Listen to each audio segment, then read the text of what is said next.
तो हेलो दोस्तों, स्वागत है आप सभी का आपके अपने चैनल स्टडी स्टैक पर। दोस्तों आज की इस वीडियो में जो हमारा क्लास 9th में जो फिजिक्स का जो चैप्टर 2 है बल तथा गति के नियम, तो उसमें जो हमारा एक टॉपिक आता है जड़त्व, यानी कि इंग्लिश में जड़त्व को कहते हैं इनर्शिया। तो ये जो हमारा टॉपिक है ये बहुत ही थोड़ा सा समझने वाला टॉपिक है और ज़्यादातर बच्चे इसमें कंफ्यूज हो जाते हैं। तो इसीलिए मैंने सोचा कि मैं इसके जड़त्व के ऊपर एक वीडियो बना दूं। तो ये अलग से मैंने कोई पूरा चैप्टर इसका नहीं पढ़ाया है, जो बल तथा गति के नियम क्लास 9th का चैप्टर दूसरा है, लेकिन इसमें जो एक टॉपिक है आपका जड़त्व यानी कि इनर्शिया, तो मैं आज की इस वीडियो में आपको ये पूरा एक्सप्लेन कर दूंगा जड़त्व क्या होता है और इसके कितने प्रकार होते हैं और इसके एग्जाम्पल सहित मैं आपको इस वीडियो में बताऊंगा। तो इस वीडियो में आप लोग बने रहिएगा अंत तक और अच्छे से पूरा समझ कर ही जाइएगा, ठीक है दोस्तों। तो आइए बिना किसी देरी के वीडियो स्टार्ट करते हैं। तो देखिए, सबसे पहले हम सीखते हैं ये क्या है जड़त्व, यानी जड़त्व को इंग्लिश में हम कहते हैं इनर्शिया। मैंने इसकी डेफिनेशन लिख रखी है, आराम से आप इसको पढ़िए और अच्छे से समझिए, ठीक है। तो क्या दिया है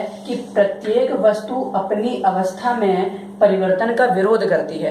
प्रत्येक वस्तु अपनी अवस्था में परिवर्तन का विरोध करती है। जैसे कि आप मान लीजिए बैठे हैं आराम से और पापा आए और लात मारी, चलो उठो, जाओ जाओ जाओ दौड़ने जाओ, तो क्या है आप थोड़ी आनाकानी करेंगे, अरे हम नहीं जाएंगे, क्योंकि आपकी अवस्था क्या है, आप आराम से बैठे हो, कंफर्टेबल विरामावस्था में बैठे हो, कहीं चल तो नहीं रहे हो, और पापा आए लात मार के भगा दिया। तो क्या है, ये आप क्या चाहते थे कि हम बैठे हैं तो बैठे ही रहें, ठीक है, हमें कोई उठाए ना। तो आपकी जो अवस्था थी विरामावस्था, तो उससे आप क्या थे, गतिशील अवस्था में नहीं जाना चाहते थे, लेकिन फिर भी आपको लात मार के भगा दिया गया, ठीक है। तो ऐसे क्या है कि यदि वह विरामावस्था में है कोई वस्तु, जो प्रत्येक वस्तु है अपनी अवस्था में परिवर्तन का विरोध करती है, कोई आपको लात मार के भगाएगा तो आप कहेंगे अरे हम नहीं जाएंगे, ठीक है। अगर आप विरामावस्था में हैं तो विरामावस्था में ही रहना चाहते हैं। तो यही लिखा है कि जो वस्तु है वह विरामावस्था में है तो वह विरामावस्था में ही रहेगी, ठीक है।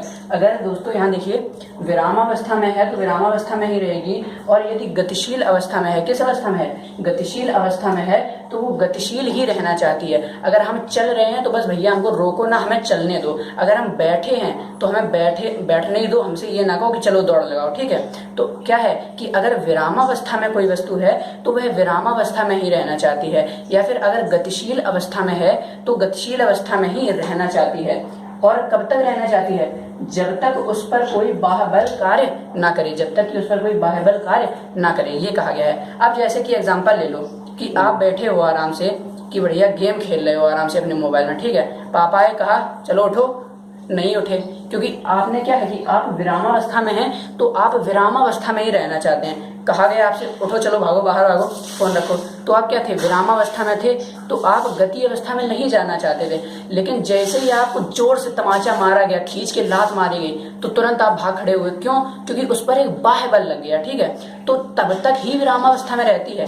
अगर कोई वस्तु विरामावस्था में है तो तब तक ही विरामावस्था में रहती है जब तक कि उस पर कोई बाह्य बल कार्य ना करे, ठीक है दोस्तों। तो जैसे ही उस पर कोई बाह्य बल कार्य कर जाता है तो वह विरामावस्था में नहीं रहती है, गतिशील अवस्था में आ जाती है, ठीक है। तो यही जड़त्व की परिभाषा होती है, क्या है कि प्रत्येक वस्तु अपनी अवस्था में परिवर्तन का विरोध करती है, ठीक है। अगर वह विरामावस्था में है तो वह विरामावस्था में ही रहेगी, और यदि गतिशील अवस्था में है तो गतिशील अवस्था में ही रहेगी जब तक उस पर कोई बाह्य बल कार्य ना करे।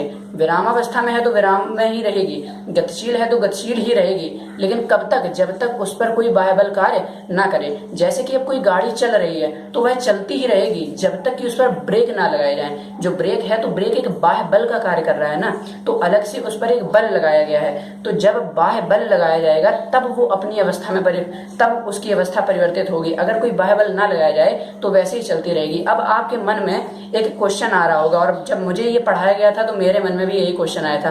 क्या था कि अगर ऐसा ही है तो जो हम लोग क्रिकेट खेलते हैं, सब लोग खेलते होंगे, तो उसमें बॉल मारी तो बॉल लुढ़क रही है, लेकिन वो लुढ़कते लुढ़कते रुक क्यों जाती है। तो अभी तो हमने पढ़ा है जड़त्व में कि अगर गतिशील है तो गतिशील ही रहेगी, ठीक है। तो फिर रुक क्यों जाती है, और इस पर तो कोई बाह्य बल कार्य भी नहीं किया। अब जैसे कि कोई गेंद लुढ़क के जा रही है, कोई पकड़ ले तो अलग बात है, लेकिन अगर कोई पकड़ता नहीं है, अगर कोई गेंद पकड़ता नहीं है, तब भी वो लुढ़कते लुढ़कते एक समय ऐसा आता है जब वो रुक जाती है। तो भैया ये हमारे मन में ये क्वेश्चन के बड़े बड़े कीड़े काटने लगे कि ऐसा क्यों होता है कि अगर वो लुढ़क रही है और उसको किसी ने पकड़ा भी नहीं है तो फिर वो बंद क्यों हो जाती है, मतलब चलना बंद क्यों हो जाती है, क्यों रुक जाती है। तो दोस्तों एक बात याद रखना, अगर आपके मन में ये क्वेश्चन है तो जो वो गेंद गति कर रही है उस पर गुरुत्वाकर्षण बल, घर्षण बल, ये अपने आप ऑलरेडी ये लगे ही रहते हैं। तो ये क्या है, हम ऐसा नहीं कह सकते कि इस पर कोई बल कार्य नहीं कर रहा है, क्योंकि ये जो गुरुत्वाकर्षण बल और घर्षण बल हो गया, ये सब अदृश्य बल हैं, ये इस पर लगातार काम करते ही रहते हैं। इसीलिए कोई लुढ़कती हुई गेंद है, अगर वो लुढ़क रही है तो एक समय बाद वो धीरे धीरे क्या हो जाती है, रुक जाती है। भले ही कोई उसको ना पकड़े, अगर कोई पकड़ लेगा तब तो तुरंत उसने रोक ही ली। ठीक है, तो यही दोस्तों जड़त्व की परिभाषा होती है। तो आई होप आपको ये समझ में आ गया होगा कि ये जड़त्व आखिर होता क्या है। अगर कोई गति है तो गति करती रहेगी, विराम है तो वो विरामावस्था में रहना पसंद करती है, जब तक उस पर क्या है, कोई बाह्य बल कार्य ना करे। जैसे ही बाह्य बल कार्य कर जाता है तो वो क्या है, अपनी अवस्था में परिवर्तित, उसकी अवस्था जो है उसमें परिवर्तन हो जाता है। ठीक है, अब क्या किया गया, इसी आधार पर हमने जड़त्व को दो प्रकार में बांट दिया गया।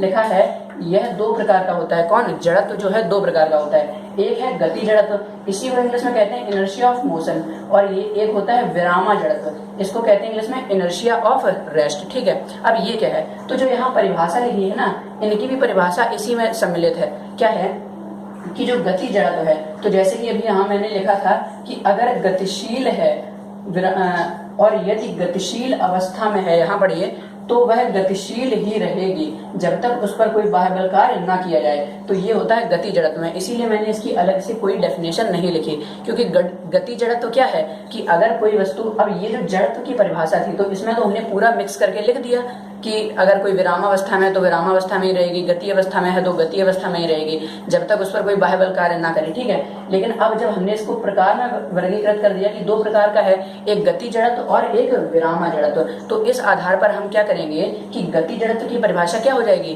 कि यदि कोई वस्तु एक समान चाल से गति कर रही है तो वह गति ही करती रहेगी जब तक, कब तक, जब तक उस पर कोई बाह्य बल कार्य ना करे। ठीक है, तो ये हो गया गति जड़त्व का। ऐसी विराम जड़त्व में क्या है कि कोई वस्तु अगर विराम अवस्था में है तो वह तब तक विराम अवस्था में रहेगी जब तक कि कोई उस पर बाह्य बल कार्य ना करे। तो ये गति जड़त्व और विराम जड़त्व की अलग से परिभाषाएं होंगी। ठीक है दोस्तों, जड़त्व की ये पूरी, और ये क्या होगी, ये दोनों जो गति जड़त्व और विराम जड़त्व, ये जो है दो इसके प्रकार हैं, इसकी परिभाषा होगी। अब जैसे कि कुछ एग्जाम्पल हम देख लेते हैं, मैं आपको ओरली एग्जाम्पल बता देता हूँ। अब जैसे कि क्या होता है कि आप जब चल रहे होते हैं, बढ़िया आराम से ट्रेन की यात्रा कर रहे हैं, ठीक है, धक्का मुक्की हो रही है, खूब बगल में लोग बैठे हैं, कोई बीड़ी पी रहा है, सिगरेट पी रहा है, तो उससे आपको बड़ी कष्ट होता है, बड़ी परेशानी होती है। तो क्या है कि आप बढ़िया आराम से जा रहे हैं और उसमें अचानक से ट्रेन रुक और जाती है। तो क्या होता है, जब ट्रेन रुक जाती है तो आप आराम से बैठे हैं कुर्सी पे, तो क्या होता है कि आपका ये जो ऊपरी सिरा है ना, कमर के ऊपर वाला, वो अचानक से ऐसे आगे की ओर झुक जाता है। क्यों झुक जाता है? तो इसका कारण होता है भैया गति जड़त्व। अब एक चीज देखिए, इसका कारण गति जड़त्व कैसे है। तो हम भैया यहाँ पर क्या है कि आराम से ट्रेन में यात्रा कर रहे हैं, तो हम ट्रेन के संपर्क में हैं, तो ट्रेन क्या है, अभी चल रही है, ठीक है, ट्रेन अभी चल रही है, तो हम लोग भी उसके साथ, हम उसके संपर्क में हैं, तो हम लोग भी क्या हैं, अभी चल रहे हैं, ठीक है। तो जो हम लोगों के ये जो पैर हैं, ये किस में हैं, एक तरह से गति में ही तो हैं, क्योंकि वो ट्रेन जो है उसके संपर्क में है, तो हम लोगों के पैर जो हैं वो अभी गति में हैं, ठीक है। तो अब जैसे ही ट्रेन रुकती है, अभी तो हम लोगों का ये पूरा जो वो शरीर है वो गति में था, और जैसे ट्रेन रुकी तो जो हम लोगों के पांव जो थे वो ट्रेन से डायरेक्टली संपर्क में थे। अब ये देखिए, ये ट्रेन है, अभी आराम से ट्रेन जा रही है, ठीक है, इसी पर मान लो हम बैठे हैं, तो हम क्या है, अभी तो पूरे गति में हैं, लेकिन हमारा ये जो, मान लो ये जो है, ये हमारे पैर हैं, तो ये क्या है, ये ट्रेन के संपर्क में है, तो ट्रेन ऐसी जा रही है, तो ये जो हमारे पैर हैं ये गति में ही तो है एक तरह से, ये इतना भाग, ठीक है, कमर के नीचे वाला भाग ये गति में ही है। और जैसी ट्रेन रुकी तो ये क्या है, जो नीचे वाला भाग है ट्रेन के डायरेक्ट संपर्क में है, तो नीचे वाला भाग जैसी ट्रेन रुकी तो ट्रेन के रुकने के साथ ये भी रुक जाएगा। लेकिन जो हमारा ये ऊपर वाला भाग है ये तो एकदम भड़बड़ा रहा गति करने के लिए, ठीक है। तो जैसे ये पैर हैं तो ये हमारे इसके संपर्क में है, तो जैसी ट्रेन रुकी तो पैर तो हमारे रुक गए, लेकिन ये जो ऊपरी सिरा है ये अचानक से आगे आ जाता है। तो यही इसका कारण होता है। तो ये किसी कारण होता है, गति जड़त्व के कारण होता है, क्योंकि ये हमारा नीचे वाला जो कमर के नीचे वाला धड़ होता है वो गति में होता है, ठीक है, वो मतलब गति में होता है, और जैसी ट्रेन रुकती है तो विराम अवस्था में आ जाता है, लेकिन जो ऊपरी सिरा है हमारा वो विराम अवस्था में नहीं रहता है, इसलिए आगे की ओर झुक जाता है, ठीक है दोस्तों। ऐसे ही अगर ट्रेन रुकी हो, ठीक है, ट्रेन रुकी हो और जब अचानक से चलती है तो आप पीछे की ओर, आपको झटका लगता है, आप पीछे की ओर हो जाते हैं। तो पीछे की ओर क्यों हो जाते हैं? क्योंकि तब आप विराम अवस्था में होते हैं, और जैसी ट्रेन गति में चलती है ना, तो जो आपका ऊपरी धड़ होता है, ऊपरी जो आपका शरीर का भाग होता है वो क्या होता है, वो विराम अवस्था में ही रहना चाहता है। लेकिन अचानक से, जैसे मैंने आपको बताया कि रहना तो विराम अवस्था में चाहता है, लेकिन जैसे ही ट्रेन बढ़ी, ट्रेन से जैसे ही बल लगा तो वो क्या हुआ, वो विराम अवस्था में रहना चाहता था। लेकिन अगर ट्रेन चल रही है तो चलना तो उसको भी पड़ेगा, तो एक झटका उसको पीछे लगता है, फिर वो चलना चालू होता है। ठीक है दोस्तों, तो ये क्या हो गए, ये इसके एग्जाम्पल हो गए। तो दोस्तों जड़त्व तो क्या होता है, कितने प्रकार होते हैं, एग्जाम्पल सहित मैंने आपको समझा दिया है। और आपके पास जो साइंस की बुक है उसमें भी कई सारे एग्जाम्पल हैं, मैं सारे तो नहीं बता सकता, तो उसमें से आप एग्जाम्पल पढ़िएगा और अच्छे से उसको समझिए। ठीक है दोस्तों, तो आई होप आपको ये समझ में आ गया होगा कि ये जो जड़त्व यानी इनर्शिया है ये क्या होता है और इसके कितने पार्ट होते हैं। ठीक है, तो अगर आपको ये वीडियो अच्छा लगा तो वीडियो को एक लाइक कर दीजिए। चैनल पर नए आए हैं तो चैनल को सब्सक्राइब कर लीजिए, क्योंकि हमारे चैनल पर आपको ऐसी वीडियोस रोज मिलती रहती हैं। ठीक है दोस्तों, अब मिलते हैं आपसे नेक्स्ट वीडियो में, तब तक के लिए धन्यवाद, बाय बाय, टेक केयर।